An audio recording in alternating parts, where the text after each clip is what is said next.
On October 29th, 1929, also known as Black Tuesday, Wall Street investors traded $16 million of shares on the New York Stock Exchange in one day, and around $14 billion of stock value was lost, wiping out thousands of investors. This is referred to as Wall Street crash of 1929, and this event led to the Great Depression. What led to this tragic event? How many people did this affect? How did people bounce back? This podcast will answer all those questions. To start off, what caused the 1929 Wall Street crash? According to Investopedia, it included overinflated shares, growing bank loans, agricultural overproduction, panic selling, stocks purchased on margin, higher interest rates, and a negative media industry. All of these combined into the market crash. However, all of those things were brought up by a period commonly referred to as the Roaring Twenties. The Roaring Twenties was a post-World War I boom, and World War I had given Americans a motive for getting new inventions into productions, and this grew advertising as well, which caused a major economic boom. As mass production became increasingly popular, it also became a bigger contributor to the economic boom. One of the major contributors to this was Henry Ford. According to the BBC, Henry Ford was a pioneer in the idea that producing affordable cars for the people of America was a reality.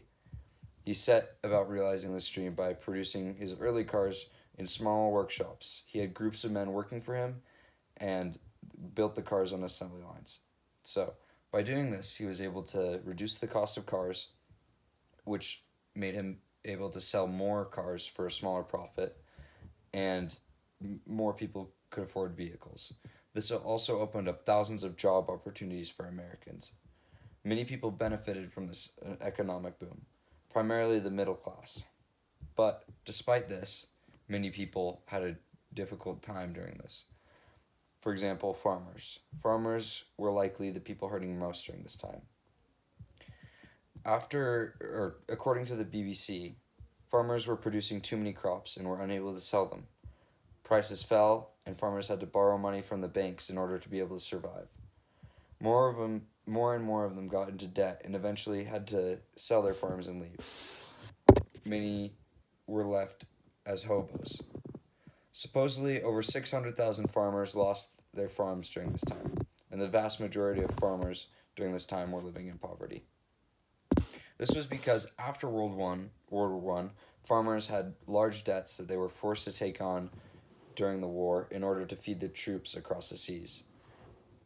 Due to this, they had gotten more equipment and more land that they no longer needed, and there was no longer as much of a demand for production of food, which resulted in their a big downfall for the farmers. The economic boom resulted in the grading of production of goods and service, and the demand of those goods and services. The economic boom continued, and the result of this was the overproduction of goods and services, and the demand for goods and services. And according to Investopedia, the boom of World War I caused overproductions in key industries. It increased the use of margin for purchasing stocks, lack of global buyers around the world due to the war. This increase in margin for purchasing stocks resulted in higher buying power, which allowed investors to buy more shares than they would have if it were only being purchased with their cash balance. And the lack of global purchasing power meant that the negatives of overproduction were increased, as large global powers with lots of buying power were not able to purchase the goods and services that were being produced.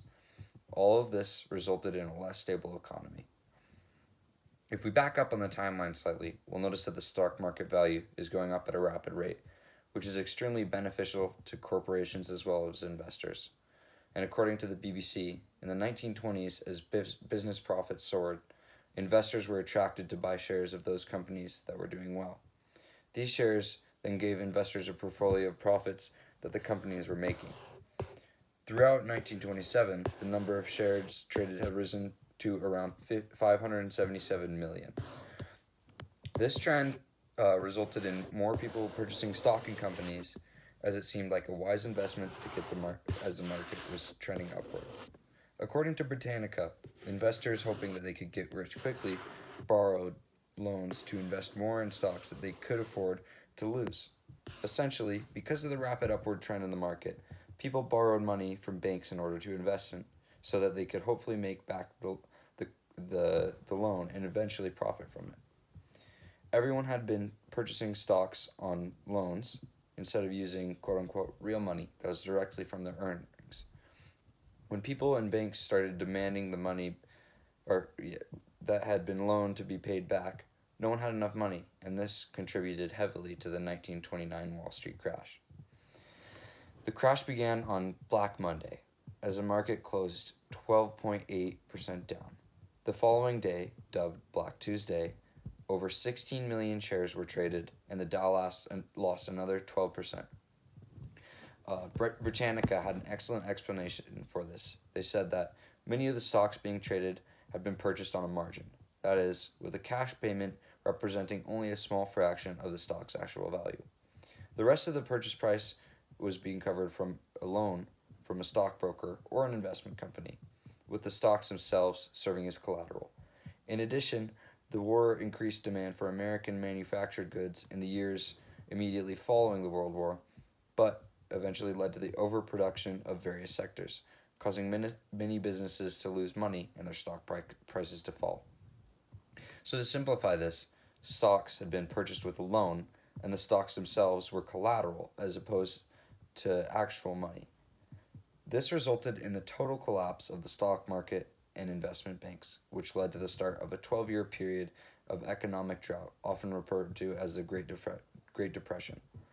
According to HowTheMarketWorks.com, if the profit made on a stock is greater than the interest paid on the loan, it seems like a great idea to keep borrowing money. However, if the stock prices start to fall when you are trading on margin, you end up losing both your investment and the loan. You have to pay back the loan as well as the interest. This is exactly what happened with the stock market crash of 1929, in that people were not making more money off the stocks than they were having to pay back with these loans that they took out, thereby contributing heavily to the crash of the market. Millions of people suffered from the Great Depression as a result of the Wall Street crash, also known as Black Tuesday. According to the FDR Library, factories were shut down, farms and homes were lost to foreclosure, mills and mines were abandoned, and people went hungry. This was a period of intense suffering for many people. They lost their jobs, houses, land, jobs, and much more. The inability of people to be able to spend or save money perpetuated the economic crash into a repeating cycle. Since prices were so low, people were unable to buy goods and services, which meant that the people providing these goods and services were unable to make money. This never-ending cycle did nothing but make the economy worse and worse. Despite this period being extremely difficult for millions of people, a lucky handful of people managed to make millions of dollars off of this tragedy. Several people who had a more pessimistic view of the economy during the 20s saw that the market of the economy could collapse, and they bet against or shorted the market. A notable example of this would be Jess Livermore. He predicted the crash of 1929. According to Tradeway, Jess Livermore made $100 million in one day, which is about $1.7 billion today, by shorting stocks right before the crash.